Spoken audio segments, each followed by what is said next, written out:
नमस्कार दोस्तों, एसआरएच कहानियाँ में आप सभी का स्वागत है। आज की कहानी का शीर्षक है भगवान शिव और भगवान विष्णु की कमल भक्ति। ये शिव पुराण में वर्णित प्रसंग पर आधारित है। एक समय असुरों का अत्याचार बहुत बढ़ गया।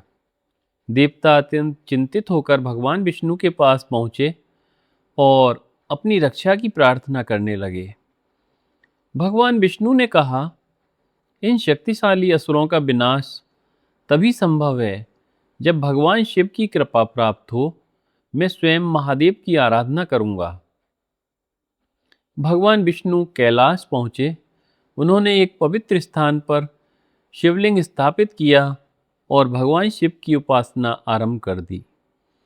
वे मानसरोवर से लाए हुए कमलों से प्रतिदिन महादेव का पूजन करते और शिव के एक एक नाम के साथ एक एक कमल अर्पित करते।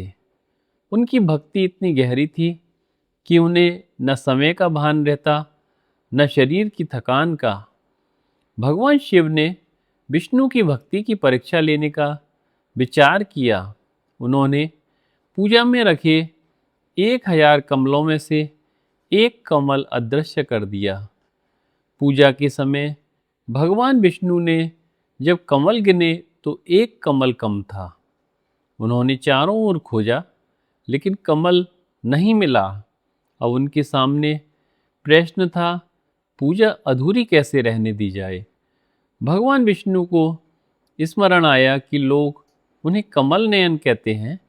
उन्होंने निश्चय किया, जब मेरा एक नेत्र भी कमल के समान है तो मैं अपना नेत्र ही भगवान शिव को अर्पित कर देता हूँ।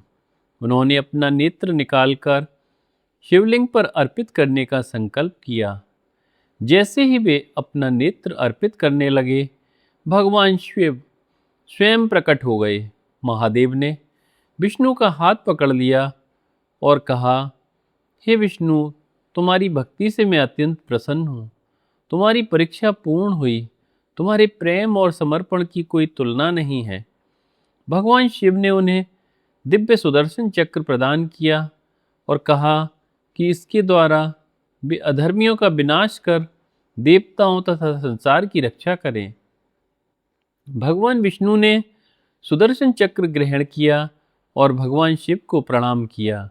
बाद में उसी दिव्य अस्त्र से उन्होंने असुरों का संहार किया और देवताओं को भय से मुक्त किया। शिव पुराण के इस प्रसंग में सुदर्शन चक्र की प्राप्ति को विष्णु की शिव आराधना से और उनकी पूर्ण समर्पण भावना से जोड़ा गया है। आज का आध्यात्मिक संदेश, भगवान शिव को अर्पित करने के लिए सबसे मूल्यवान वस्तु बाहरी सामग्री नहीं, बल्कि अपना अहंकार और समर्पण है। जब पूजा में एक कमल कम पड़ गया, तब विष्णु ने किसी दूसरे से सहायता मांगने के बजाय अपने भीतर ही अर्पण योग्य वस्तु खोज ली। सच्ची भक्ति वही है जिसमें भक्त कहे, प्रभु मेरे पास जो कुछ है वह आपका ही दिया हुआ है। आवश्यकता पड़े तो मैं स्वयं को भी आपके चरणों में अर्पित कर दूं। ओम नमः शिवाय।